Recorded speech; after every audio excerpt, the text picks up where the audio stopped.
এই পৃথিবীতে শয়তানের যতগুলো কাজ আছে তার 2 নাম্বার, শয়তানের 1 নাম্বার কাজ হচ্ছে সে অহংকারী। সে সব সময় মনে করে আমি সব, আর যা আছে সব ডিলিট। আনা খায়রুম মিনহু খলাকতানি মিন নারিন ওয়া খলাকতাহু মিন তিন। এটা শয়তানের প্রথম স্বভাব। 2 নম্বরে শয়তানের স্বভাব হচ্ছে ও যৌনতা ছড়াতে ভালোবাসি। কি করে উলঙ্গ করা যায়, মানুষকে উলঙ্গ করা যায় এই চিন্তায় থাকে সব সময়।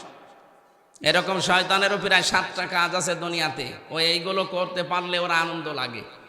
সুতরাং যারা যৌনতা ছড়াতে ভালোবাসেন, আপনি বিশ্বাস করবেন যে আপনি আর মানুষ নেই, আপনাকে শয়তান পুরাপুরি দখল করে ফেলেছে। কথা বোঝেন? আজকের এই যে ভাইস চেয়ারম্যান, উনি সাবেক, উনি যদি এখন বাড়ি যায়, বাড়িতে যাওয়ার পরে সালাম দিয়েছে স্ত্রীকে, ওনার বউ যদি বলে ওই কুকুরের বাচ্চা, ওনার রাগ হবে না? জ্ঞানী মানুষ হলে রাগ হবে না, চিন্তা করবে কি গো, এ তো শিক্ষিতা মেয়ে, এ ধার্মিক বংশের মেয়ে, আর আমার কোনোদিন মুখের ওপরে মুখ তুলে কথা বলে না, আজকে আমারে গালি দিচ্ছে, ঠিক করে জিনে ধরেছে। কিসে ধরেছে? নাই তো গালি দেওয়ার কথা না। আপনি যখন দেখবেন যে আপনাকে যৌনতা ছড়িয়ে আপনি ভালো লাগছে, নিজের গোপন অঙ্গগুলো মানুষকে দেখাতে আপনার আনন্দ লাগে, মজা লাগে, আপনি বুঝবেন শয়তান আপনাকে দখল করে ফেলেছে। কথা বুঝতেছে? লাগবে না আর বসে। কিয়ামতের ওই কঠিন ময়দানে আল্লাহ রাব্বুল আলামিন মানুষকে যখন বিচারের জন্য ডাকবেন, তখন তার এই আকৃতিটা পুরা পাল্টিয়ে ফেলবেন। এত সুন্দর করে সম্মান দিয়ে বানালাম, তোরে এখন কুকুর বানাবো, শূকর বানাবো, সাপ বানিয়ে দেব না, এটা মানায় না। এই জন্য চেহারার ভেতরে এইগুলো আল্লাহ ফুটিয়ে তুলবেন। আজকে এখানেই যদি কেউ কুকুরের আকৃতি পেয়ে যায়, বলেন তো ওসি সাহেব ওরা আমির হামজা হক এখানে আপনি আসতে দেবেন? কি মনে হচ্ছে আপনার? কয়েকটা মানুষ এখানে আমরা মাত্র বসে আছি, নাই 5,000 মানুষ হবে। এর ভেতরে কুকুরের শূকরের আকৃতি পেরে যদি আপনি এখানে উঠতে না দেন, কিয়ামতে কোটি কোটি মানুষ থাকবে, এর ভেতরে আমার আল্লাহ আপনার চেহারা শূকরের মতো বানিয়ে দেবে, কুকুরের মতো বানিয়ে দেবে। মানুষ দেখেই বুঝবে যে এই ধরনের অপরাধী ছিল। দ্বিতীয় নম্বরে কোরআনে পেয়েছি সূরা ইয়াসিনের ভেতরে ওয়ামতাজুল ইয়াউমা আইয়ুহাল মুজরিমুন। হাসরের ময়দানে আল্লাহ নিজে একটা ঘোষণা দেবেন, হে অপরাধী যারা, পাপিষ্ট যারা, আমার নেককার বান্দাদের থেকে আলাদা হয়ে যা। আজ হয়তো আমার অপরাধগুলো শরীরে লেখা নেই, এজন্য অনেকে টের পায় না। কিয়ামতে কিন্তু এগুলো সব লেখা থাকবে, কে কোন ধরনের অপরাধ করেছে। ময়দানে মাহশারে যদি আল্লাহ বলে হামজা আজকে আমার নেককার বান্দা বান্দিদের থেকে তুই বের হয়ে যা, কি অবস্থার তৈরি হবে ওইটা সামনে নিয়ে আপনি বলেন। এই জন্য হক কথাগুলো আমার ছড়ানো দরকার। আপনি যদি মেনে নিতে পারেন তো ভালো, আপনার কপাল খুলবে। যদি মেনে নিতে না পারেন, আপনার জন্য আল্লাহ আগুন তৈরি করে রেখেছে। ইন্না আ'তাদনা লিজ-জালিমিনা নার। আল্লাহ বলেন আমি নিজে তার জন্য আগুন তৈরি করে রাখলাম। বলেন নাউজুবিল্লাহ। তাহলে আপনাদের দায়িত্ব চুপ থাকার শোনা, আর আমার দায়িত্ব পৌঁছিয়ে দেওয়া সঠিকটা। আমি সেই নিয়ত নিয়েই বসেছি। আজকের আলোচনাটা হেদায়েতমূলক আমি করব ইনশাআল্লাহ। আমাদের আজকের বিষয় হচ্ছে সমন্বয়। কি বললাম? বলেন না কেন? কি সমান না?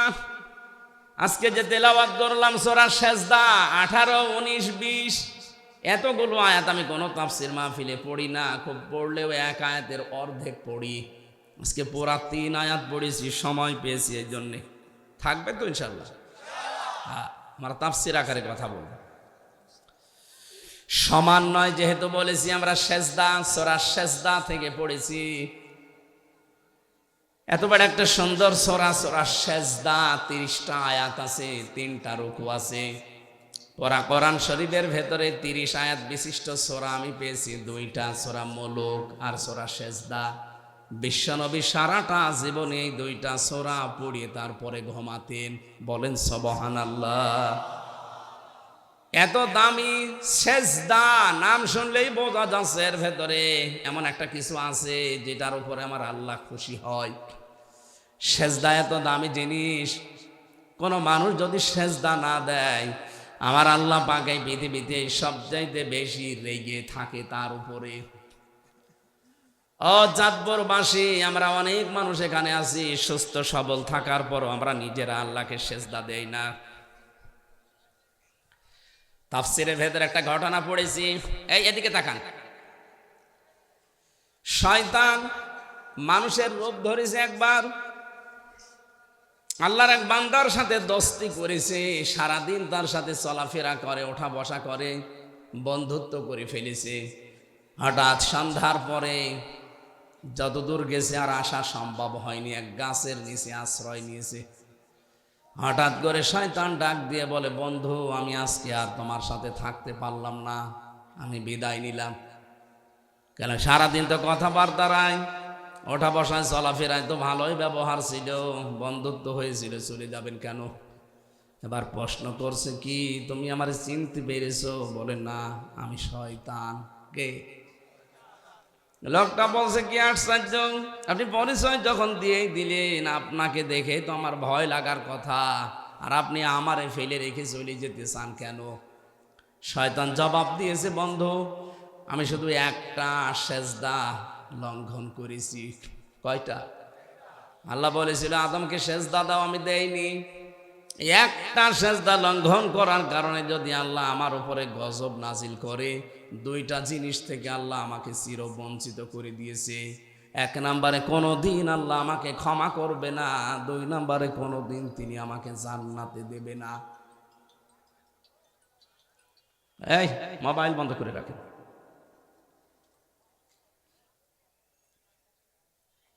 অথচ আজকে 24 ঘন্টা তোমার সাথে আছি, 24টা ঘন্টায় তোমার উপরে 17টা সেজদা ফরজ ছিল। কয়টা? 17টা সেজদা অন্তত ফরজ, 34টা সেজদা ফরজ ছিল, 17 দুগুণে একটা সেজদাও তুমি তো দিলে না। আমার ভয় হচ্ছে আমি একটা লঙ্ঘন করে যদি গজব প্রাপ্ত হই, তুমি 17 দুগুণে 34টা সেজদা দাওনি, আল্লাহ যে কি গজব নাজিল করবে, তার কারণে আমিও পুড়িয়ে সারকার হয়ে যেতে পারি। চাঁদপুরবাসী, যেহেতু এলাকা মুসলমান বেশি, অন্য ধর্মের লোক সেরকম নেই, আমরা জানি সেজদা দেন না। আপনি মুসলমান দাবি করেন কোন কারণে? নবীজি জানিয়েছেন একজন অমুসলিম আর মুসলমানের ভেতরে পার্থক্য প্রথমে এইটা যে মুসলমান সেজদা দেবে, অমুসলিমরা সেজদা দেয় না। সুতরাং আমি নামাজের বিষয় আর বলবো না, আজকে ট্রান্স দিলাম এই, আপনি মুসলমান দাবি করতে হলে মাস্ট বি আপনাকে সেজদা দেওয়া লাগবে। কি? আজরাইল যতদিন না আসে এই গুরুত্বপূর্ণ বিধানটা আপনি ছেড়ে দেবেন না। সেজদা যদি কেউ ছেড়ে দেয় ফরজটা, তাহলে আল্লাহ বলেন আমি নিজে ওর দায়িত্ব ছেড়ে দেই। আল্লাহ যদি আপনার দায়িত্ব ছেড়ে দেয়, আপনি 1 সেকেন্ডও শুদ্ধভাবে চলতে পারবেন না। এই যে চলাফেরা করেন, মনে করছেন আমার বাবার দেওয়ার শরীরে চলি, 1 পা ফেলতে হলে প্রতিটি কদমে আল্লাহর ফেরেশতার সাহায্য লাগে। প্রত্যেকটা কদমে কদমে আল্লাহ ফেরেশতা দিয়ে রেখেছেন, যদি ওনারা দায়িত্ব পালন না করে আপনি হাঁটতেও পারবেন না। এই জন্য আল্লাহ জানিয়েছেন আমি যখন দায়িত্ব ছেড়ে দেব তখন পদে পদে বিপদে পড়বে। আমি মাঝে মাঝে এই শব্দটা নিয়ে ভাবি যে আমরা বেঁচে আছি এটা একটা আশ্চর্য, আমরা মরে যাই এটা স্বাভাবিক।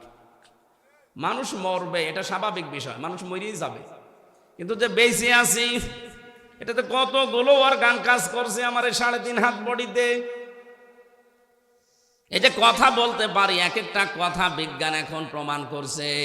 খলাকাল ইনসান আল্লামাহুল বায়ান, এই আয়াতের তাফসিরে পড়েছি এক একটা কথা তৈরি হতে 27টা স্তর পার করা লাগছে। এতটুকু একটা কণ্ঠ, এই জায়গায় 27টা স্তর পার করে একটা কথা তৈরি হয়। আমি যখন ভেতর থেকে মনে করি যে কথা বলবো, এই কথাটা ভেতরে 27টা ধাক্কা লাগে। কত? 27টা স্তর পার করে শেষ পর্যন্ত মুখ দিয়ে বের করে দিচ্ছে। তাফসীরের ভাষা হচ্ছে প্রতিটি স্তরে একজন ফেরেশতা বসে আছে। এর কাছে ও, ওর কাছে ও, ওর কাছে ভাবে দিতে থাকে। সর্বশেষ এসে একজন ফেরেশতা বলে, যা, কথাটা বের করে দিলাম। যদি একজন ফেরেশতাও দায়িত্ব পালন না করে, আপনি জীবনেও কথা বলতে পারবেন না, শুধু গা গো শব্দ করবেন। কথাটাই যদি এই হয়, বাকি এখনো যেগুলো আছে এগুলো আরো গুরুত্বপূর্ণ। এই মাথার ভেতরে সামনে আছে ফ্রন্টাল লব, অক্সিপিটাল লব, প্যারাইটাল লব, এরকম 70টা জিনিস দিয়ে সাজানো এই মাথাটা। এক একটা বিষয়ের উপরে 6টা, 8টা, 12টা করে তার দেওয়া আছে। কম্পিউটার এখানে ভেড়ান, আপনাকে আমি দেখাচ্ছি, এই মুহূর্তে আপনার ঈমান আরো বেড়ে যাবে। কি ঘিসিমিসি করা আছে এর ভেতরে। প্রত্যেকটা তার আমাদের এই শরীরের 24 ঘন্টা কাজ চালাচ্ছে। একটা তার যদি আল্লাহ অকেজো করে দেয়, আপনি পাগল হয়ে যাবেন। অনেকে বলে না যে তার কাটা, এমনি বলে। হালকা যদি একটু আপনার ঢিলা হয়ে যায়, কাটা না, তারটা যদি ঢিলা হয়ে যায়, আপনি পাগল হয়ে যাবেন। নিজের পায়খানা নিজে খাবেন। রব্বুল আলামিন বলেন, আমি সবগুলো আমার ফেরেশতা দিয়ে তোর শরীরটাকে চালাচ্ছি। এই জন্য তুই বেঁচে আসিস, এটা আশ্চর্য। তুই মরে যাবি, এটা স্বাভাবিক। আল্লাহ দায়িত্ব নিয়ে নিয়েছেন এই ফরজ সেজদার কারণে। যারা সেজদা দেয় না, আল্লাহ বলেন দায়িত্ব আমি নেই না, ছেড়ে দেই। বলেন নাউজুবিল্লাহ। এরকম বহু কথা তাফসীরের ভাষায় শুধু সেজদার নামকরণে লেখা আছে। এত গুরুত্বপূর্ণ একটা বিধান সেজদা। কি বললাম? মানুষের এই 3.5 হাত বডির ভিতর তাকালেই বোঝা যায় যে মানুষকে আল্লাহ বানিয়েছে সেজদা দেওয়ার জন্য। এই হাত দিয়ে, কপাল দিয়ে, নাক দিয়ে এই পৃথিবীতে আর কোনো সৃষ্টি সেজদা দিতে পারে না। গাছও সেজদা দেয়, খালি লম্বা হয়, ছায়াগুলো লম্বা হয় বিকাল বেলা, ওইটা ওর সেজদা। গরুগুলোও সেজদা দেয়, রাতের বেলা জাগর কাটে, এইটা ওর সেজদা। এক কথা বুঝতেছেন? কিন্তু আমাদের মতো এইভাবে সেজদা পৃথিবীর কোনো সৃষ্টি দিতে পারে না। এই জন্য আমাদের দাম এত বেশি। এখন সেজদায় আপনি দেন না, আপনার দাম তো কুকুরের চাই তো খারাপ হয়ে যাবে। আজকে থেকে ফরজ সেজদা আর ছেড়ে দেবেন? আলহামদুলিল্লাহ। আমরা 18, 19, 20 এই সূরা থেকে পড়েছি, এবার তেলাওয়াত করছি তাফসীর করার জন্য। রব্বুল আলামিন বলেন, আফামান কানা, না আফামান কানা নাই তো, আফামান কানা মুমিনান কামান কানা ফাসিকা লা ইয়াস্তাবুন। হে নবী, এই পৃথিবীর মানুষগুলো কি মনে করে যারা ঈমান এনেছে আর যারা পাপাচার পাপিষ্ঠ এরা সমান? না, এরা কখনো সমান না। পৃথিবীতে যারা ঈমানদার আর যারা ঈমান আনে নাই, এরা আল্লাহর কাছে কখনো সমান না। এই জন্য আমরা যারা এই দেশে ঈমান আছে, ঈমানের দাবি আমরা যারা মানতে পারি, বিশ্বাস করে নিতে পারেন যে মানুষগুলো এখনো ঈমান আনে নাই, অথচ ঈমান আনার পরেও অনেকে ঈমানের দাবি পূরণ করে না, তারা আর আমরা জীবনেও সমান। বলেন বলেন। লা ইয়াস্তাওয়ি আসহাবুন নারি ওয়া আসহাবুল জান্নাহ, আসহাবুল জান্নাতি হুমুল ফাইজুন। কখনোই সমান না। যারা জাহান্নামে যাবে আর যারা জান্নাতে যাবে, এরা কখনো সমান না। যারা জান্নাত পাবে এই মানুষগুলোর জীবন সফল। ও চাঁদপুরবাসী, হেদায়েতের নিয়ত কথাগুলো শোনেন। এ পৃথিবীর ময়দানে সফল আমার আল্লাহর দৃষ্টিতে ওই লোকটা, সফলতা পেয়ে গেছে ওই লোকটা, ফামান যুহজিহা আনিন নার ওয়া উদখিলাল জান্নাতা ফাকাদ ফাজ। সূরা আলে ইমরানের 185 নম্বর আয়াতের মাঝের অংশে আছে, রব্বুল আলামিন বলেন, যেই লোকটাকে আমি আল্লাহ আস্তে আস্তে জাহান্নামের কাজগুলো ছেড়ে দেওয়ার তৌফিক দেই, জান্নাতের কাজগুলো আস্তে আস্তে করার সুযোগ করে দেই, এই লোকটার জীবন সফল। আপনি এখন নিজের কি থেকে ভাবেন তো, জাহান্নামের কাজ কি আপনি ছেড়ে দিতে পারছেন?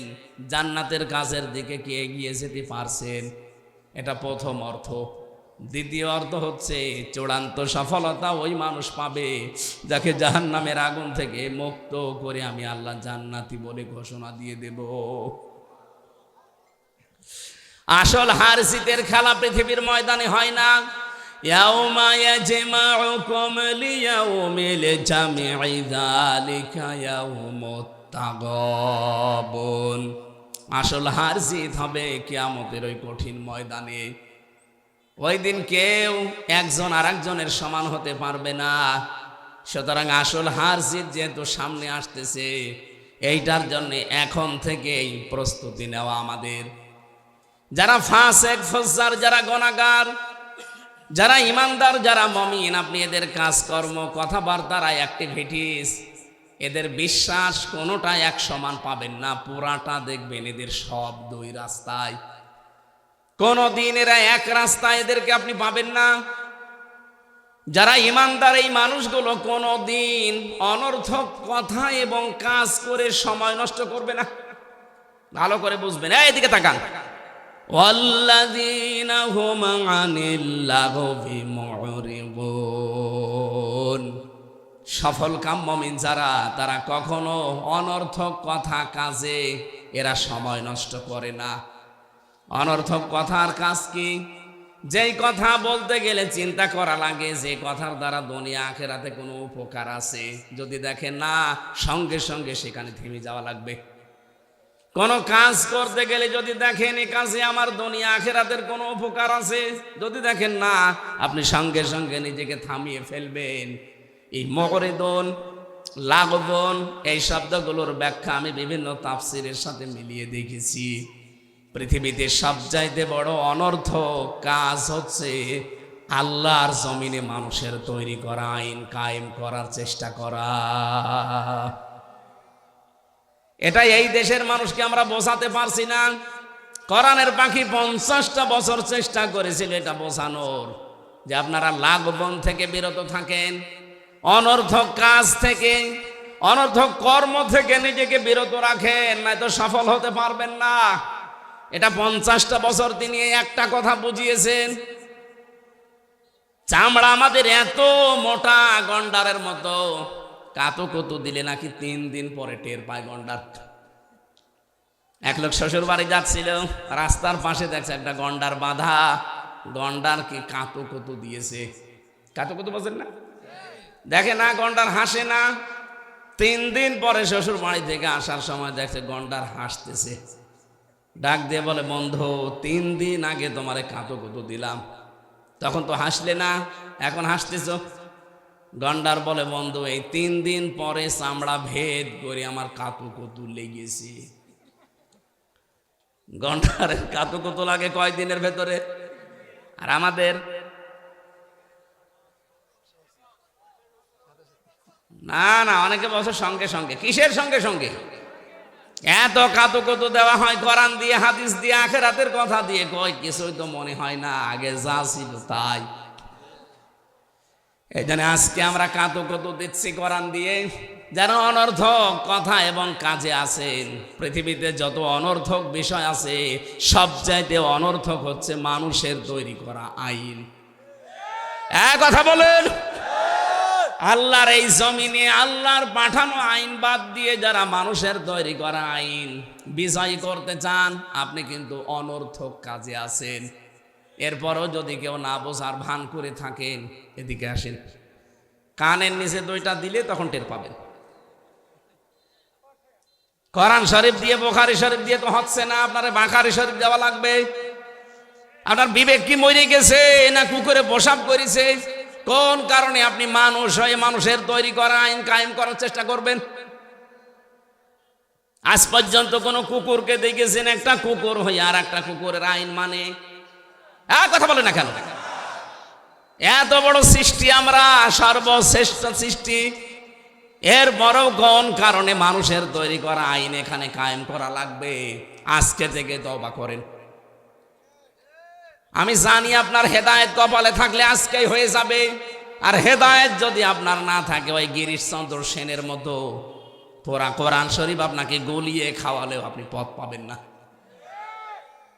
গিরিশচন্দ্র সেন আমাদের চাইতে কোরআন কম পড়েনি, কম বোঝেনি, কম লেখেনি, আমাদের চাইতে বেশি লিখেছে।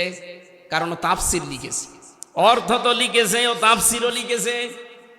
আমি বিশ্ববিদ্যালয়ে পিএইচডি যখন জমা দিয়েছিলাম তখন দেখেছিলাম ও কিন্তু গিরিশচন্দ্র সেন শুধু কোরআনের বাংলা অর্থ করেনি, ও তাফসিরও করেছে। এখানে যারা আলেম বসে আছে জিজ্ঞাসা করেন তো, প্রতিটি শব্দের কোরআনে কারিমে যত শব্দ আছে প্রতিটি শব্দের অর্থ বলতে পারবে এরকম আলেম এখানে আছে না? নেই। কেউ বুকে হাত দিয়ে বলার সাহস নেই, আমিও না, কারণ আমি পড়িয়েছি কিন্তু আমার মনে নেই, আমার এখন দেখা লাগবে। অথচ একটা হিন্দু মানুষ ওরা কোরআন শরীফের তাও একটা শব্দের একা একটা অর্থ না, একাধিক অর্থ ওর জানা ছিল, না তো তাফসির করলো কি করে? এক একটা শব্দের একাধিক অর্থ আপনার জানতে হবে, এবং শব্দের ভাঙা কি করে শব্দ ভাঙা লাগে, পরিবর্তন করা লাগে, এইটা আপনাকে আগে জানা লাগবে। ওই যে আমি শব্দ বললাম না সামিয়া, সামিয়া দিলে এমনি অর্থ হবে শোনো, আর ফাস্তামিউ দিলে গুরুত্ব সহকারে মনোযোগ সহকারে। মানিত্তাবাআল হুদা বিগাইরিল কোরআন আদাল্লাহুল্লাহ, তিরমিজি শরীফের হাদিস।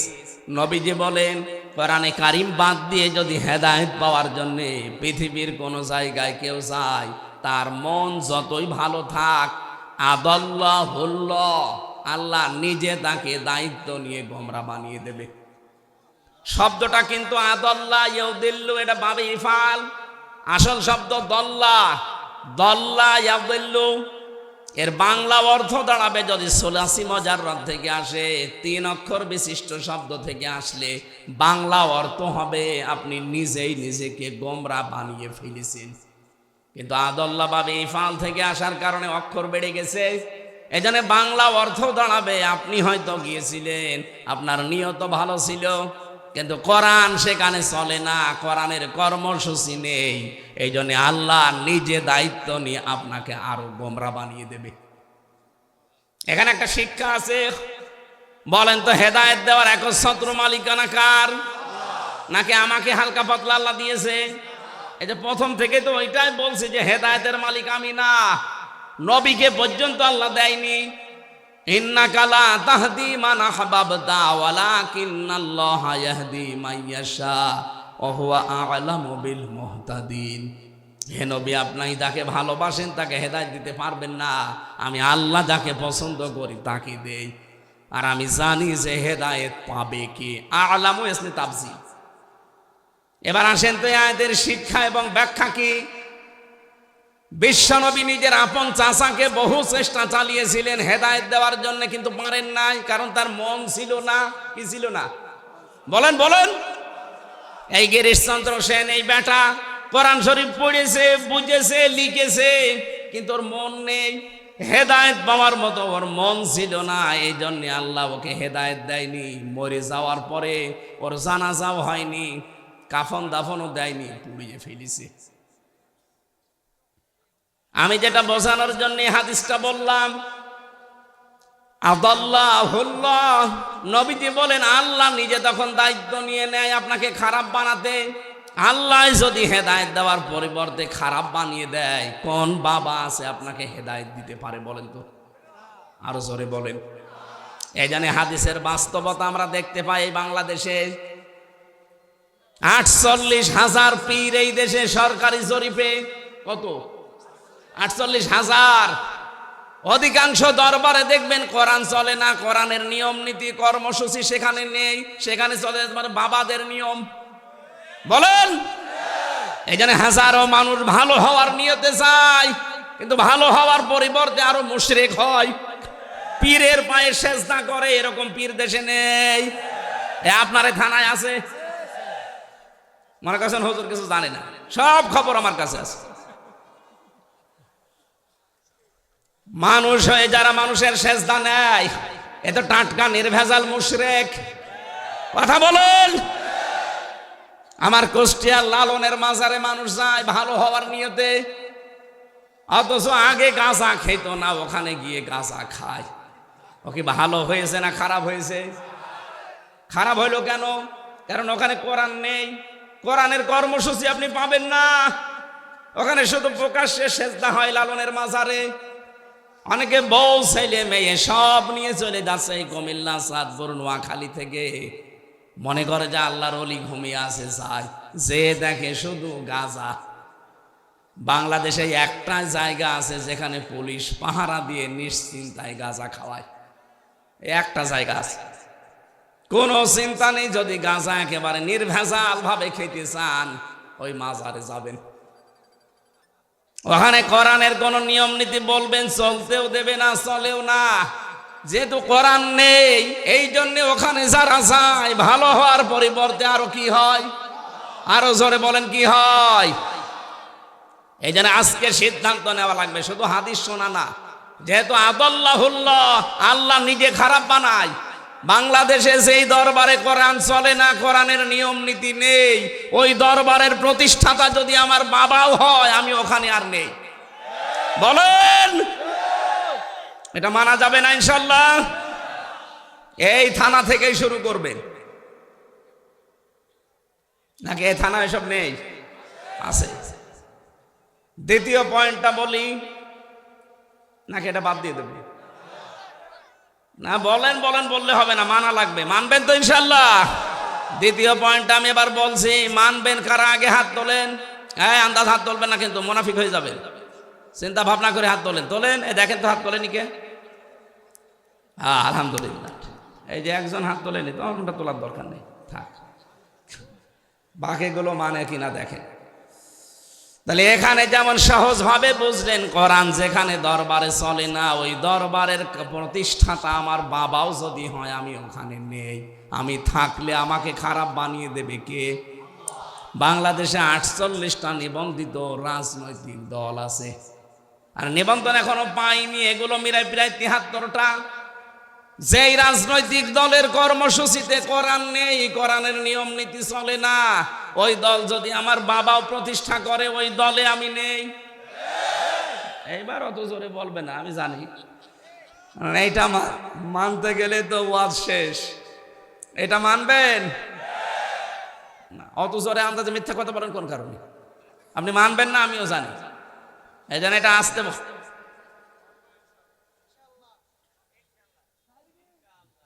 অন্তত এই সামিয়ানার নিচে যারা আছেন তারা তো বলেন যে কোরআন যেই দলে নেই ওই দল যদি আমার বাবাও তৈরি করে থাকে ওই দলে আমি আজকে থেকে আর নেই। কারণ ওখানে যদি আমি থাকি আমাকে গোমরা বানিয়ে দেবে কে? জান, ওয়াজ হয়ে গেছে, এবার মোনাজাত করে দিই। যে না মানে এর চাইতে আর কি দামি ওয়াজ আছে বাংলাদেশে দেখান, আমি সেই ওয়াজ করব। ওয়াজ হয়ে গেছে না, মেনে নিতে পারলে এটাই যথেষ্ট। সারা বাংলাদেশে আমি হাদিসটা বলেছি, মানুষ যেভাবে হাত তুলে কথা দেয়, সব মানুষ যদি এই কথাটা ঠিক রাখতে পারতো এদেশের সামনে কোরআনের রাজ কায়েম হওয়া কোনো ব্যাপারই না। কারণ কোরআন যেখানে নেই আমি সেখানে নেই, তাহলে অনেক দল এমনি মাইনাস হয়ে যাওয়ার কথা না। যারা এই কথা বলতে পারে যে কোরআনের সাথে রাজনীতির কোনো সম্পর্ক নেই, ওদেরটা তো আগে মাইনাস হবে। অথচ আমার এই ছোট্ট মাথায় কোরআনে কারিমে রাজনৈতিক কথা আমি পেয়েছি 903 জায়গায়, এই না 918 জায়গায়। 918 জায়গায় ডাইরেক্ট ইনডাইরেক্ট মিলিয়ে আছে রাজনীতি করা লাগবে কোরআন দিয়ে। আর যেই মানুষটা বলে যে কোরআনের সাথে রাজনীতির কোনো সম্পর্ক নেই, ওর পেটে বম মারেন। কোরআন মানে কি বলতে পারবে না। কোরআন মানে কি? বহুল পঠিত পাঠ্য, এটা বলতে পারবে?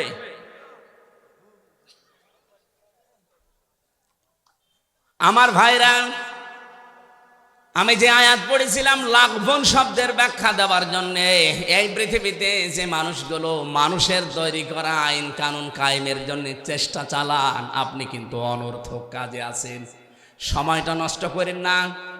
কিয়ামতের দিন যদি জান্নাত পেয়েও যান, কোনো জিনিসের জন্য আপনার আফসোস হবে না, শুধু একটা জিনিসের জন্য আপনার আফসোস হবে, যে সময়টা আপনি অনর্থক ব্যয় করেছেন। এক কথা বলছেন না কেন?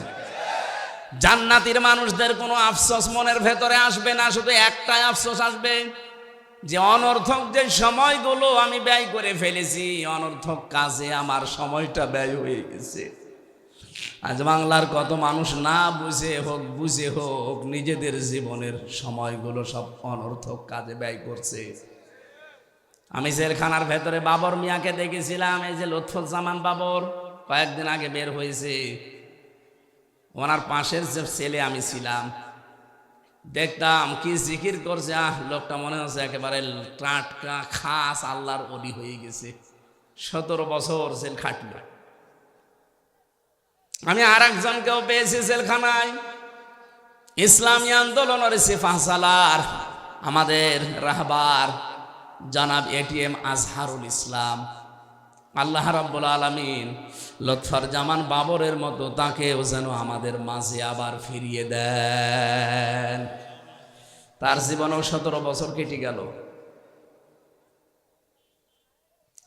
রাব্বুল আলামিন কোরআনের পাখিকে তুমি আর ফেরত দিলে না, জালেমদের হাতে তুলে দিলে, অন্তত এই মানুষটাকে আমাদের মাঝে ফেরত দাও। তার বহু স্যাক্রিফাইস আছে ইসলামের জন্যে, তার যে মেধা, তার যে যোগ্যতা, তার যে লেখাপড়া আমি দেখেছি। জেলের ভেতরে প্রায় 300-র উপরে বই পেয়েছি তার ঘরে। তার মাথা, এটা মাথা না কম্পিউটার। বলেন তো, একটা মানুষ 300টার উপরে বই যদি শুধু জেলখানায় পড়তে পারে, বাইরে সে কত বই পড়েছে। আমার মাঝে মাঝে বই পাঠাতো কারারক্ষীকে দিয়ে, বলতো হামজাকে দিবা। কারাগারে রাত দিন এই বইটা আমি পড়েছিলাম প্রায় 7 বার এই 3 বছরে। ওটা পড়লেই যেন ঈমান বেড়ে যায়। উনি আমাকে পাঠিয়েছিল প্রোডাক্টিভ মুসলিম, এটা পারিবারিক জীবন নিয়ে শুরু করা। এমন সুন্দর বই, পৃথিবীতে যত বই আমি পড়েছি, তাফসিরের ভেতরে তাফহিমুল কোরআন 1 নম্বরে, আর সাধারণ জেনারেল বইয়ের ভেতরে এই প্রোডাক্টিভ মুসলিম 1 নম্বরে। আপনারা থাকলে কিনে পড়বেন। পারিবারিক জীবন থেকে শুরু করা, পরিবর্তন হয়ে যাবে ইনশাআল্লাহ। আমার ভাইরা, আমি আবার স্মরণ করাচ্ছি, যারা অনর্থক কাজে আছেন, কর্মে আছেন, এখনই আপনি নিজেকে থামান, নয়তো আফসোস যখন শুরু হবে চোখ বন্ধ হওয়ার পরে, কোনোদিন কিন্তু এই আফসোস আর শেষ হবে না। আজকে বারবার বলছি তো, অনেকের মন খারাপ হচ্ছে যে ছাতা বলে কি। আরে ভাই, আপনি এখনো বাঁকা পথে চলছেন, আমি দেখতে পাচ্ছি। যতই বাঁকা হয়ে মরেন না কেন, কোনো জায়গায় যদি পড়ে মরে যান বাঁকা হয়ে, ফেরেশতারা কিন্তু বাঁকা হয়ে আপনাকে নেবে না। আমরা আপনাকে সোজা করে চকলেটের মতো মুড়িয়ে কবরে দেব। আপনি বাঁকা হয়ে মরে দেখেন, বাঁকা হয়ে কবরে দেওয়া হবে, সোজা করে দেওয়া হবে। এই জন্য এখনই সোজা হন। অনেকে এখনই বাঁকা পথ আরম্ভ করে ফেলেছেন। কত বাঁকা পথে মানুষ হাঁটতেছে আগস্টের 5 তারিখের পর থেকে। সাদাবাজি করা সোজা পথ না বাঁকা পথ? এক কথা বলছেন না কেন? এটা যারা করছেন তারা থামবেন। এখন যদি বলেন হুজুর আপনি আমারে বললেন, আমি আপনার নাম বলেছি, ঠাকুর ঘরে কে রে, আপনি এরকম করেন কেন? নিজেকে সংশোধন করতে পারেন না? আমার কোন দায় পড়েছে? আপনি জাহান্নামে গেলে আমার কোনো লস আছে? আপনি জান্নাতে গেলে আমার কোনো লাভ আছে? আমার লাভ লস একটা আছে, আমি যদি সঠিকটা তুলে না ধরি, কিয়ামতের দিন মামলায় বিচারে যখন শুরু হবে তখন আমি ধরা খেয়ে যেতে পারি। তখন এই লাখ বোনের ব্যাখ্যা আল্লাহ যখন জিজ্ঞাসা করবে, তখন আপনি আমার দিকে তাকিয়ে বলবেন, এই যে হামজা গিয়েছিল আমাকে বলেনি। পৃথিবীতে যত লাখ বোন আছে, অনর্থক কাজ আছে, আমি তো বললাম 1 নম্বরে এইটা মানুষের তৈরি করা আইন। এটা লাখ বোনের ব্যাখ্যায় পেয়েছি। আপনি ইবনে কাসির খোলেন, যত তাফসীর আমি পড়েছি, লাখ বোনের ব্যাখ্যায় মানুষের তৈরি করা আইন কানুন, এগুলো সব লাখ বোন অনর্থক কাজ। এটার জন্য আপনি সময় ব্যয় করেন, এটার জন্য আপনি শ্রম দেন, এটার জন্য আপনি দল করেন, এইটার জন্য আপনি আন্দোলন করেন। অথচ ওর বিপরীত যেটা, সেইটার জন্য আমরা করি, আর আপনি আমাদেরকে ধর্ম ব্যবসায়ী বলেন। এক কথা বলেন না কেন? সূরা নিসা ৭৬ নম্বর আয়াত খুলবেন, ৫ নম্বর পারা ৯ নম্বর পৃষ্ঠা, ১ম নম্বর লাইনে আছে, আল্লাযীনা আমানু ইয়াকাতিলুনা ফি সাবিলিল্লাহ সাবিলিল্লাহ ওয়াল্লাযীনা কাফারু ইউকাতিলুনা ফি সাবিলিত তাগুত ফাকাতিলু আউলিয়াশ শাইতান ইন্না কাইদাশ শাইতানি কানা দাঈফা। বলেন আল্লাহু আকবার। এই দুনিয়ায় যারা ঈমানের দাবি করবে তারা লড়াই সংগ্রাম করবে, তারা যুদ্ধ জিহাদ করবে, কিন্তু রাস্তাটা হবে আল্লাহর। আর যারা কাফের ওরাও লড়াই সংগ্রাম করবে, ওরাও যুদ্ধ জিহাদ করবে, কিন্তু রাস্তা হবে তাগুতের শয়তানের। আল্লাহ এতটুকু শেষ করে দেননি, ফাকাতিলু, তোমরা সংগ্রাম চালিয়ে যাও, লড়াই চালিয়ে যাও। ফাকাতিলু একজন না বহু বচন এটা, ফাকাতিলু আউলিয়া শয়তান, যারা শয়তানের অনুচর আছে, শয়তানের যারা অনুসারী আছে তাদের বিরুদ্ধে। এ কথা কার? আরো জোরে বলেন। সুতরাং আপনার রাস্তা আর আমার রাস্তা জীবনও সমান না।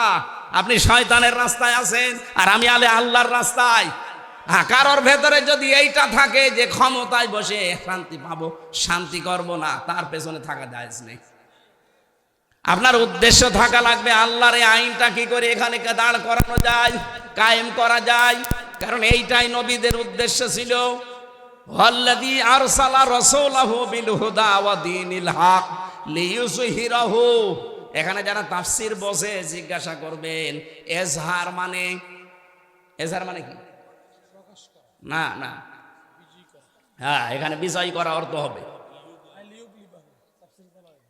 এখানে এজহার মানে শুধুমাত্র প্রকাশ করা না, স্পষ্ট করা না, এজহার মানে বিজয় করা। সুতরাং নবীদেরকে আল্লাহ পাঠিয়েছিলেন এই জমিনে তার দিনকে বিজয় করার জন্য। আমরা তো নবীর পথে আছি, আমরা চাই এই দিনকে, এই জমিনের উপরে ৪৫০০ ধর্ম চলছে। কত? সারা দুনিয়ায় এখন ৪৫০০ ধর্ম চলছে। সব কিছুর উপরে আমরা আল্লাহর ইসলামকে, এই কোরআনকে আমরা বিজয় করতে চাই। এটা যদি কারো কাছে ধর্ম ব্যবসা মনে হয়, হ্যাঁ এটাই আমার ধর্ম ব্যবসা, এই কথা বলেন না কেন?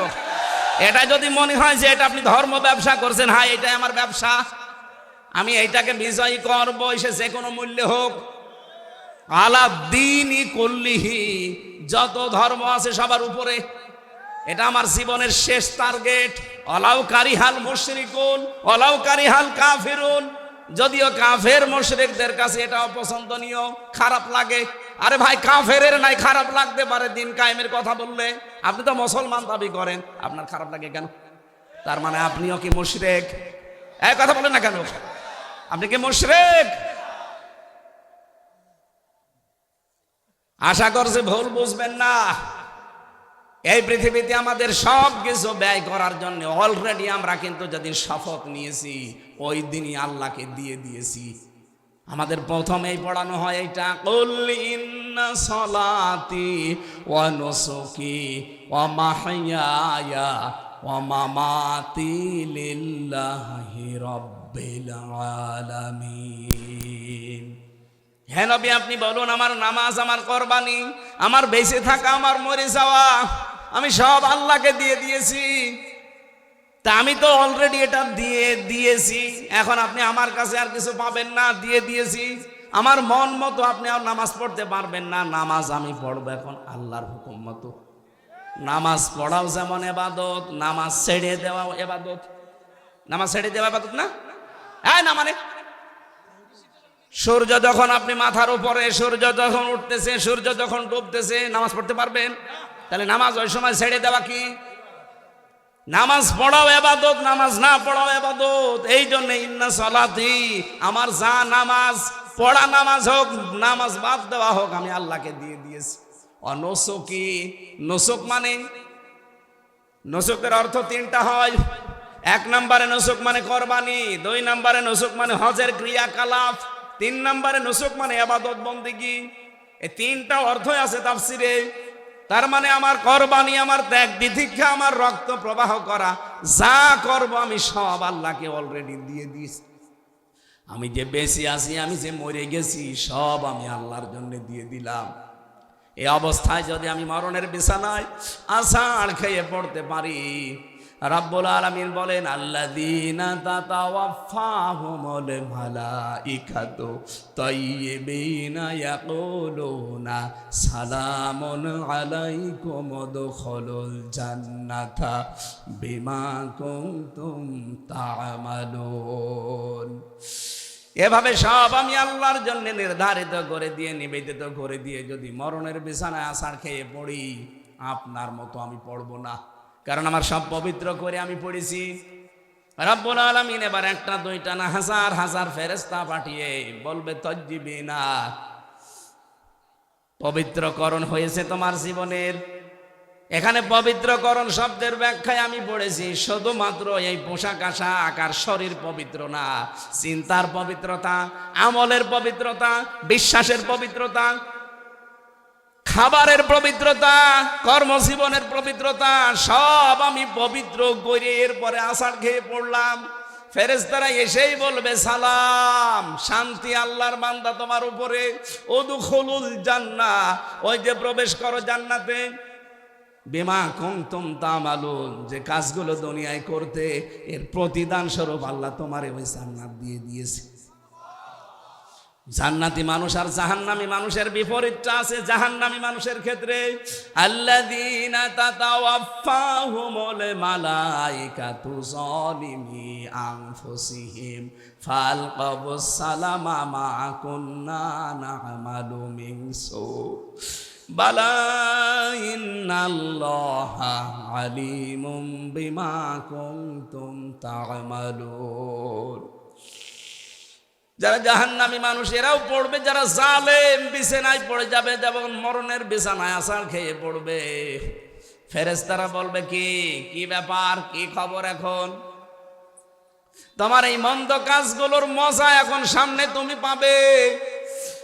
চাঁদপুরবাসী, সামনে এই দুইটা রাস্তায় খোলা আছে, কার জন্য কোনটা আছে নিচে আপনি টের পাচ্ছেন। ফাদখুলু, ফেরেশতারা বলবে প্রবেশ কর। আবওয়াবা জাহান্নাম, জাহান্নামের একটা দরজা তোর জন্য খোলা না, বাবের বহু বচন আবওয়াব, সব দরজা আল্লাহ খুলে দিয়েছে, প্রবেশ কর। ফাদখুলু আবওয়াবা জাহান্নামা, কয়দিন থাকবি? খালিদিনা ফিহা, চিরদিন থাকবি এখানে। কুল্লামা আরাদু আই ইয়াখরুজু মিনহা উইদু ফিহা, বারবার ওরা বের হওয়ার জন্য চেষ্টা করবে, কিন্তু আবার তাদেরকে আল্লাহ ফিরিয়ে দেবে। ওয়াকিলা লাহুম যুকু আযাবান নারিল্লাযী কুনতুম বিহি তুকাদ্দিবুন, বলবে প্রবেশ কর ওখানে, আরেকটু মজা চাক। দুনিয়ায় জাহান্নামের কথা বলতে গেলে ঠাট্টা বিদ্রুপ করে উড়িয়ে দিতিস, এখন দেখ কেমন লাগে। মিথ্যা মনে হতো তোদের কাছে যে এরকম কিছু মনে হয়নি, আজকে তোরে আমি দেখাবো, দেখ কেমন লাগে। এই দেখ কেমন লাগে এই শব্দটা আমার আদালত চত্বরের দিকে বারবার নিয়ে যায়। যখন আদালতে মাজার ভেতরে দড়ি দিয়ে, ডান্ডা বেড়ি পরিয়ে, পেছনে হ্যান্ডকাপ দিয়ে পুলিশে টানতে টানতে আমারে নিয়ে যেত। আদালত চত্বরে অনেক নাফরমানকে আমি দেখেছি, এখন যারা জেলে আছে। আমি সালমান এফ রহমানকে দেখেছি কয়েকবার, দরবেশকে, ও টিপ্পনি কাটতো, দেখ কেমন লাগে। এখন আমরা বলি যে দেখ কেমন লাগে, কথা বলেন না কেন? আপনাদের জেলার একজন বলতো ফিটনেস বিহীন, কথা বলছে না, লাইসেন্স বিহীন। এখন আপনি দেখেন কেমন লাগে, আপনার তো ফিটনেসও নেই, লাইসেন্সও নেই, চেহারা কি হয়ে গেছে দেখেছেন? তাও তো এখনো ডিম দেয়নি। আমার রিমান্ডে 10 দিন, 10 দিনই আমাকে এই যে আঙ্গুল তুলে ফেলার, এই যে এইগুলো তুলে ফেলে না, নখ, এই মেশিন নিয়ে এসে দেখাতো আর ডিম নিয়ে আসতো। যে এই কয়দিন রিমান্ডে 10 দিন মাটির নিচে আমার নিয়ে গেছে, প্রতিদিন আমার এই যে এই নখ তোলার ওইগুলো নিয়ে এসে বলতো এই যেগুলো নিয়ে নখ তুলি আমরা। শফিকুল ইসলাম মাসুদের নখ আমরা তুলেছি, দেলাওয়ারকে আমরা একেবারে ফুটবলের মতো পিটিয়েছি। যে অফিসার তাদের দায়িত্বে ছিল, আমারও দায়িত্ব, শয়তানগুলো ছিল, আমারে বলতো দেলাওয়ারকে আমরা তার গরম করে লজ্জাস্থানে ঢুকিয়েছি। ওর পুরুষত্ব নষ্ট হয়ে গেছে। চিকিৎসার পরে আল্লাহ এখন আবার ফেরত দিয়েছে। আমার আজকের তেলাওয়াত কিন্তু 2 নাম্বার আয়াতে কিন্তু এই কথাগুলো আসবে। আল্লাহ রাব্বুল আলামিন বলেন, আম্মাল্লাযীনা আমানু ওয়া আমিলুস সলিহাত, যে মানুষগুলো ঈমান আনে আর ঈমানের দাবি অনুযায়ী যারা আমলে সালেহ করে, ভালো ভালো কাজের আঞ্জাম দেয়, ফালাহুম জান্নাতুল মাওয়া, এদের জন্য আমি আল্লাহ জান্নাতুল মাওয়া রেখে দিলাম। নুজুলাম বিমা কানু ইয়ামালুন, তাদের কাজকর্মের কারণে এটা তাদের মেহমানদারি। বলেন সুবহানাল্লাহ। আমরা এবার শব্দের দিকে যাই। আল্লাহ বলেন আম্মাল্লাযীনা আমানু, প্রথম যারা ঈমান আনে কি করে? চাঁদপুরবাসী মন থেকে বলবেন, ঈমান আমরা এনেছি না ঈমান পেয়েছি? পেয়েছি। বাপ দাদা মুসলমান ছিল, আমরা মুসলমান। কথা বলেন না কেন? আমরা কি সাহাবীদের মতো ঈমান এনেছি? না। আল্লাহ কিন্তু পুরা কোরআনে কোন জায়গায় বলেননি যারা ঈমান পেয়েছো, না। প্রত্যেক জায়গায় বলেছে ইন্নাল্লাযীনা আমানু, নিশ্চয় যারা ঈমান এনেছে। ঈমান আনা আর ঈমান পাওয়া এক জিনিস না। আমরা যেহেতু পেয়েছি এই জন্য মূল্য নেই। যদি আনা লাগতো বেলালের মতো, তাহলে আহাত আহাত করতেন, তারপরও ঈমান ছাড়তেন না। কথা বলেন ঠিক কিনা? এবার আমার প্রশ্ন, ঈমান আনতে হলে কিন্তু একটা কাজ করা লাগে, তার নাম তাগুত ছেড়ে দেওয়া। তাগুত ছেড়ে না দিয়ে ঈমানের দাবি করলে ওর কোনো মূল্য নেই। এটাকে আমি বানালাম। সূরা বাকারার 256 নাম্বার আয়াতের মাঝের অংশে আছে, ফামাইয়াকফুর বিত্তাগুতি ওয়া ইউমিন বিল্লাহ ফাকাদ ইসতামসাকা বিল উরওয়াতিল ওয়াসকা লা ইনফিসামা লাহা ওয়াল্লাহু সামিউন আলীম। রাব্বুল আলামিন বলেন, কেউ যদি ঈমান আনতে চায় তার প্রথম কাজ হবে সে যেন তাগুত ছেড়ে দেয়। তাহলে সে একটা মজবুত রশি ধারণ করবে যা কখনো ছিঁড়ে যাবে না। এই বাংলাদেশের দিকে তাকান, যারা ঈমান এনেছে কিন্তু তাগুত ছেড়ে দেয়নি, তাদের ঈমানের কোনো মূল্য আজ নেই। বাইতুল মুকাররমের ইমাম তাগুত ছেড়ে না দিয়ে ঈমান এনেছিল, বাতাস পাল্টিয়েছে, সেও পাল্টিয়ে গেছে। কথা বলুন। আর ডক্টর শফিকুল ইসলাম মাসুদ, দেলাওয়ার হোসেন, সাইদিনা দেলাওয়ার হোসেন যেটা শিবিরের সভাপতি ছিল সাবেক, ঠাকুরগাঁও বাড়ি, যেটার ওই লজ্জাস্থানে তার গরম করে ঢুকিয়েছে জালেমরা। এরা ঈমান এনেছে কিন্তু তাগুত ছেড়ে দিয়ে। এজন্য 57 দিন রিমান্ডে ছিল, 57 দিন। তারপরেও তাদেরকে জালেমরা এক চুল টলাতে পারে নাই। আপনি এরপরও প্রমাণ চান? যারা ঈমান আনে তাগুত ছেড়ে দিয়ে তামাম দুনিয়া একদিকে গেলেও আপনি তাকে টলাতে পারবেন না। আপনি দেখেন না দেলাওয়ার হোসেন সাইদি, 13 বছর জেল খেটেছে লোকটা, এক চুলও টলেনি। আমি তো ছিলাম শেষের দিকে, তাকে পেয়েছি আমি একদিন 10 মিনিট মাত্র। এখনো পর্যন্ত সেই ঈমান তার ছিল, অথচ ধরা পড়ার পরে তাকে অফার দিয়েছিল। আমারে বলতো, হামজা প্রথমেই আমার অফার দিয়েছিল যে আপনি জামাত ইসলাম ছেড়ে দেন, আপনি নিজে একটা রাজনৈতিক দল খোলেন, অথবা নিজেই আপনি পীর হয়ে যান, হাজার হাজার মুরিদ আপনার হবে, কিচ্ছু চিন্তা নেই আপনার, এই জেলেও আর যাওয়া লাগবে না। ওই সময় যদি এটা করতাম, 13 বছর আমার জেল খাটা লাগতো না। উনি যেহেতু ঈমান এনেছিলেন কিন্তু তাগুত ছেড়ে দিয়ে, এই জন্য টলাতে পারে নাই। আর যারা ঈমান এনেছে কিন্তু তাগুত ছেড়ে দিয়ে না, এই মানুষগুলোর ঈমান আজ টিকে নেই। এই ফরিদউদ্দিন মাসুদ, ওর ঈমান টিকে আছে। ওরে আপনি এক জায়গায় নিয়ে 2টা বাড়ি দেবেন, ও আপনাকে বাপ বলতে যে চাচা বলে ফেলবে। জেলখানায় বহু আলেমকে দেখেছি ঈমান টিকিয়ে রাখতে পারে না, শেষ পর্যন্ত অনেককে তারা রবের জায়গায় বসিয়ে ফেলেছে। আজকে আমি দুপুরবেলা ছিলাম কুমিল্লা সদর দক্ষিণ না কোথায় যেন, মুফতি জসিমউদ্দিন রহমানী হাফিজাহুল্লাহ, উনি আমার আগে কথা বলছিলেন। এক জায়গায় ছিলাম আমরা, ওনার যে ঈমান, ওরকম ঈমান এই দেশে হাজারো আলেমেরও নেই। উনি ইমান এনেছে তগুত ছেড়ে দিয়ে, আর আমরা অনেকে আজ ইমানের দাবি করি তগুতের সাথে মিলে থেকে। না তো কোনো মানুষ ওলামা লীগ করতে পারে একজন আলেম হয়ে?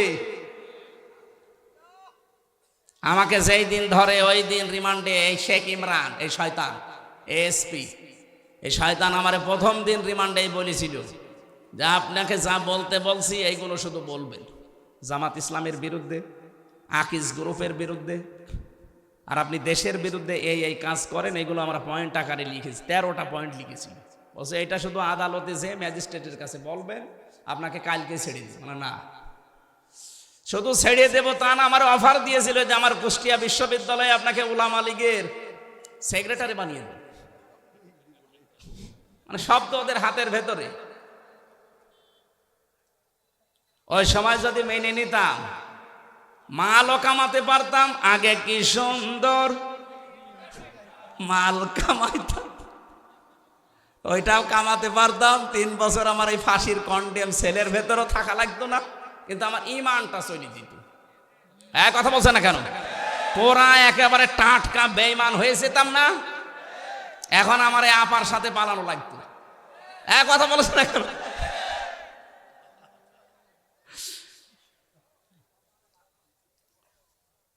কোথায় গেলেন সেই ফিটনেস, সেই লাইসেন্স নেই আর, এখন সব শুকিয়ে গেছে। সেদিন আমি আদালতে হাজিরা দিতে গিয়েছিলাম, যে দেখি আপা নামতেছে, কিছুই নেই, মুখ একেবারে মনে হচ্ছে পেঁচার মতো শুকিয়ে গেছে। মানে পাশাপাশি তো নিয়ে যায়, ওনারে তোলে আর আমারে নামায়। জিজ্ঞাসা করতে গেলাম, আপা কেমন আছে? আর ফিটনেস নেই, লাইসেন্সও নেই, এখন থাকেন পড়িয়ে। এখন কয়েকজন পাগল হয়ে গেছে দেখছি, এই মানুষগুলো ইমান ইসলামের বিরুদ্ধে, আলেমদের বিরুদ্ধে কথা বলছে। এই কিশোরগঞ্জের একজনের নাম শুনছি, আমি দেখতে পাচ্ছি, এই লোকটার নাম ফজু পাগলা। পাগল হয়ে গেছি, এর পাবনায় পাঠাতে হবে। 96% মুসলমানের দেশে এই লোকটা যা আরম্ভ করেছে আলেমদের বিরুদ্ধে, এ দেশটাতে আবার আগুন লাগাবেন নাকি আপনি? কয়েকদিন আগে শুরু করেছিল হারুন আঙ্কেল। এই হারুন আঙ্কেল মানে ওইটা না, ওই আর একটা আছে চাঁপাই নবাবগঞ্জের, ওইটাও হারুন আঙ্কেল। ওইটা আর ওনার বউ 2 জন মিলে আরম্ভ করেছিল। আমার মনে হয় শয়তান এদেরকে মাঝে মাঝে নাড়া দেয়। কথা বলছে না কেন? এরাও ইমানের দাবি করতে 15.5 বছর দেখতাম মাঝে মাঝে কোরআনের আয়াত দিয়ে কথা বলতো। ইমান এনেছে কিন্তু তগুত ছেড়ে না দিয়ে, আমি যে বারবার প্রথম থেকে বলছি না যে মানুষের তৈরি করা আইন যারা দুনিয়ায় কায়েম করতে চায়, বিজয় করতে চায়, এটা সবচাইতে বড় অনর্থক কাজ। আপনি এই কাজে থাকবেন কোন কারণে? এখনই যদি মরে যান, আপনি তো চির জাহান্নামী। আপনার বিশ্বাস হচ্ছে না যে আপনি জাহান্নামে যাবেন? সূরা নাহালের এই যে 36 থেকে 38 আয়াতগুলো পড়ে বাংলায় মিলান, যান, আপনি কোথায় যাবেন নিজেই টের পাবেন। এই জন্য ইমান যারা আনতে চান, আগে তগুত ছেড়ে দেন। এই দেলাওয়ার ভাইয়ের মতো, মাসুদ ভাইয়ের মতো ইমান আনতে হলে আগে তগুত ছেড়ে দেন। তামাম দুনিয়া একদিকে যাবে, আপনাকে টলাতে পারবে না। আমিলুস সালিহাত, সালেহাত মানে আমরা মনে করি নেক কাজ শুধু, সৎ না। সালেহ মানে যোগ্য। সালেহ মানে কি? যারা আরবি গ্রামার জানে, আধুনিক ব্যাখ্যাগুলো বের হচ্ছে। সালেহ মানে যোগ্য। আমাদের যোগ্যতা অর্জন করা লাগবে। আজ সিয়ার বাংলাদেশে 16টা 28টা সিয়ারই এখনো আছে, কিন্তু যোগ্যতা সম্পূর্ণ মানুষ নেই। এই কথা বলছেন না কেন? কারণ এতদিন যারা ছিল প্রায় তারাই আছে, তাদেরকে এখন আমার মনে হয় সংস্কার চলছে, সবগুলোকে ওখান থেকে নামিয়ে যারা বৈষম্যের শিকার ছিল এতদিন, তাদেরকে বসাতে হবে। কিন্তু এই মানুষগুলো যোগ্য হওয়া লাগবে। যোগ্যতা সম্পন্ন মানুষ যদি আপনি বসাতে না পারেন, এই পৃথিবী দুর্নীতিমুক্ত করতে পারবেন না। যদি আমরা ঈমান আনতে চাই তগুত ছেড়ে দিয়ে এবং যোগ্যতা অর্জন করি, ফালাহুম, তাদের জন্য আল্লাহ বলেন মাওয়াহুম, ফালাহুম জান্নাতুল মাওয়া, তার জন্য আমি জান্নাতুল মাওয়া রেখে দিলাম। এখন মাওয়া কি? আমরা অনেকে মনে করি জান্নাত, এটা জান্নাতের একটা দরজার নাম। মাওয়া কি বলেন তো? এখানে জান্নাত কয়টা? একটা। জান্নাতের দরজা বা স্তর 8টা না 100টা পেয়েছি আমি। 8টা আমরা প্রসিদ্ধ জানি, তার ভেতরে মাওয়া একটা। তার মানে ঈমান আনার পরে আমলে সালেহ যোগ্যতা অর্জন যদি করতে পারেন, আপনাকে আল্লাহ এমন একটা জান্নাতে প্রবেশ করাবে, নুজুলাম বিমা কানু ইয়ামালুন। আপনার এই কাজ কারবারের কারণে এটা আল্লাহর পক্ষ থেকে মেহমানদারি। এজন্য জান্নাতি মানুষের কাজ আর জাহান্নামী মানুষের কাজ। ও আম্মাল্লাযীনা ফাসাকু ফামাওয়াহুমুন নার, যে মানুষগুলো ফাসেক পাপাচার, তাদের জন্য আল্লাহ আগুন বানিয়ে রেখেছেন। বলেন নাউজুবিল্লাহ। আমরা অনেকে এই দেশে মনে করি যে যা করি কালেমা তো পড়েছি, জান্নাতে একদিন যাব। আরে ভাই, জান্নাতে আপনি যাবেন, কোনো অসুবিধা নেই, কিন্তু কালেমা তো টিকিয়ে রাখবেন নাকি? কালেমা যদি আপনার টিকে না থাকে, আমি 10টা পয়েন্ট তাফসীর থেকে লিখেছি, একটু দেখেন তো আপনার কালেমা ঠিক আছে কিনা। কোনো মানুষ যদি কালেমা টিকিয়ে রাখতে চান, অবশ্যই এই 10টা কাজ আপনার জীবনে থাকলে আপনার কালেমা থাকবে না। মনে করবেন কালেমা কখন নষ্ট হয়ে গেছে। অজু করলে অজু যদি ভেঙে যায়, অজু ভাঙে না? কয়টা কারণে? বলেন। ঈমান এনে রেখেছেন লা ইলাহা ইল্লাল্লাহু মুহাম্মাদুর রাসূলুল্লাহ পড়ে, কিন্তু ঈমানও যে ভেঙে যায় আপনি তো জানেন না। এই 10টা কারণে ঈমান ভেঙে যায়।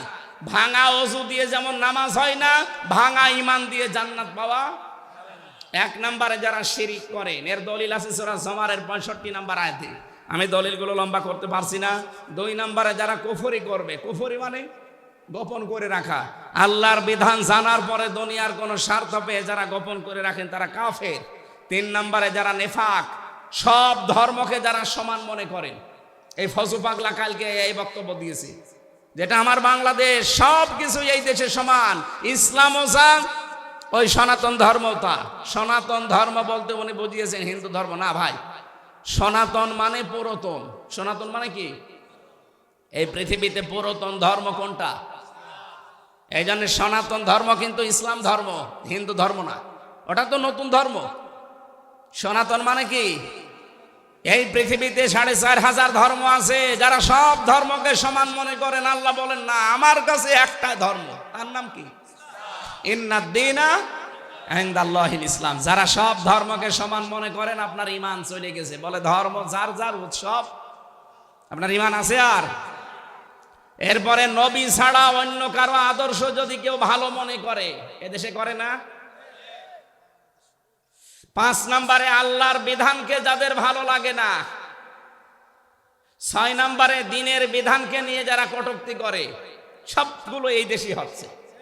7 নম্বরে যারা জাদুকর, এই এলাকায় সব নেই, এই তাবিজ তোবাজ করে, জাদু করে মানুষের জীবন নষ্ট করে দেয়। নবীকে পর্যন্ত জাদু করেছিল। এরপরে যারা অমুসলিমদের বিরুদ্ধে না, মুসলমানদের বিরুদ্ধে অমুসলিমদের সাথে হয়ে যারা ষড়যন্ত্র করে, এখন এদেশে এটা প্রকট আকার ধারণ করেছে। এদেশের মুসলমানদের বিরুদ্ধে ভারতের এই দাদা বাবুদের সাথে মিলে অনেকে কিন্তু ষড়যন্ত্র চালিয়ে যাচ্ছে। 4টা করেছে এই পর্যন্ত, এই 5 অক্টোবর থেকে আজ পর্যন্ত 4টা করেছে, একটাও সফল হয়নি। আনসার লিগ দিয়ে কথা বলছে না কেন?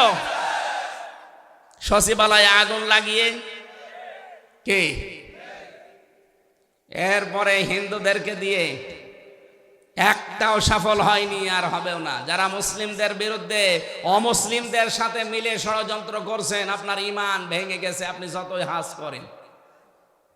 এরপরে বেশি কাউকে ইসলামের ঊর্ধ্বে মনে করা, এই দেশে আমার মনে হয় অনেককে ইসলামের ঊর্ধ্বে মনে করা হইতো, এখনো করা হচ্ছে। ইসলামের ঊর্ধ্বে কেউ আছে? 10 নম্বরে যারা ইসলামের কোন বিধানকে যারা ঘৃণা করেন, এটা সূরা সেজদার 22 নম্বর আয়াতে আছে। আমি ব্যাখ্যাগুলো আর লম্বা করতে পারছি না, কারণ আমি এমনিতে অসুস্থ।